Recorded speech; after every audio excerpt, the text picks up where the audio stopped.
सच सुनोगे, तुम आध्यात्मिक नहीं हो, तुम भाग रहे हो। हाँ, अगर तुम संकेत ढूंढते हो, अफर्मेशन सुनते हो, टैरोट देखते हो, पर अपनी जिंदगी को व्यवस्थित नहीं करते, तो तुम जाग नहीं रहे, तुम वास्तविकता से बच रहे हो। ईश्वर तुम्हें बचाने नहीं आएगा, वह तुम्हें मजबूत बनाने के लिए धक्का देगा। कड़वा पर सच्चा संदेश। आज का संदेश थोड़ा कठोर है, पर यही वह सत्य है जो जीवन बदल देता है। आजकल आध्यात्मिकता एक आरामदायक जगह बन गई है। लोग कहते हैं सब ब्रह्मांड पर छोड़ दिया है, जो होगा सही समय पर होगा। मैं सरेंडर कर चुका हूँ। पर सच्चाई क्या है? यह सरेंडर नहीं, इसे टालना कहते हैं। आध्यात्मिकता का असली उद्देश्य है जागृति, पर हम उसे बना लेते हैं छिपने की जगह। आध्यात्मिक पलायन कैसा दिखता है? पलायन का मतलब वास्तविकता से बचना, और आध्यात्मिक पलायन कुछ ऐसा दिखता है। योजना नहीं बनाना, कहना मैं फ्लो में जीता हूँ। काम नहीं करना, कहना आज एनर्जी नहीं है।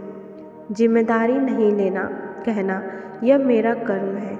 निर्णय से डरना, कहना ब्रह्मांड संकेत देगा। ध्यान रखना, संकेत रास्ता दिखाते हैं, चलना तुम्हें खुद पड़ता है। ब्रह्मांड जादू नहीं, व्यवस्था है। यह ब्रह्मांड अव्यवस्थित नहीं है। सूर्य समय पर उगता है, ऋतुएं समय पर बदलती हैं, दिल धड़कने की एक लय में चलता है। पूरा अस्तित्व संरचना पर चल रहा है। फिर इंसान क्यों सोचता है कि बिना योजना, बिना अनुशासन, सिर्फ सोचने से जीवन बदल जाएगा? आध्यात्मिकता तुम्हें भागने नहीं, व्यवस्थित होने के लिए कहती है।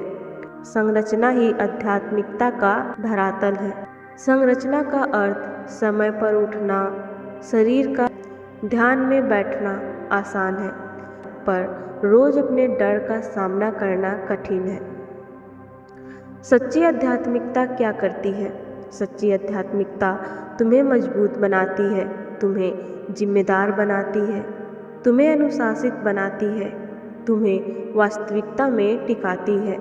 अगर तुम्हारी आध्यात्मिकता तुम्हें कमज़ोर, टाल मटोल करने वाला और भ्रमित बना रही है, तो वह आध्यात्मिकता नहीं, आराम की लत है। संतुलन का सूत्र आध्यात्मिक जीवन का सही सूत्र है। विश्वास, कर्म और अनुशासन तीनों जब मिलते हैं तभी परिवर्तन आता है। केवल विश्वास से कल्पना की जा सकती है, केवल कर्म से थकान होती है, पर विश्वास और कर्म जब एक साथ मिलते हैं तभी चमत्कार होता है। आज का ब्रह्मांड का संदेश, मैं तुम्हें संकेत देता हूँ, पर कदम तुम्हें ही उठाने होंगे। मैं तुम्हें शक्ति देता हूँ, पर दिशा तुम्हें खुद चुननी होगी। मैं तुम्हारे साथ हूँ, पर तुम्हारी जगह मैं नहीं जी सकता। हो सकता है तुम थक गए हो सकता है जीवन ने तुम्हें बहुत झटके दिए हो, इसलिए तुमने आत्मिकता में शरण ली। यह गलत नहीं है। गलत तब होता है जब शरण अस्थायी ठिकाना बन जाए। आध्यात्मिकता विश्राम है, निवास नहीं। अभी से क्या बदलना है? आज से अपने लक्ष्य को लिखो, दिन की योजना बनाओ, शरीर और मन दोनों का ध्यान रखो, रोज छोटा कदम उठाओ। यही असली मैनिफेस्टेशन है। अगर यह संदेश तुम्हें भीतर तक छू गया तो समझो यह संयोग नहीं था, तुम्हें जगाने के लिए ही यह संदेश तुम्हारे पास आया है। नीचे कमेंट में लिखो, मैं भागना छोड़कर बनना चुनता हूँ, और इस संदेश को उस व्यक्ति तक जरूर पहुँचाओ जो आध्यात्मिक तो है पर रुका हुआ है। आंखें बंद करके मांगना आसान है, आंखें खोलकर करना कठिन।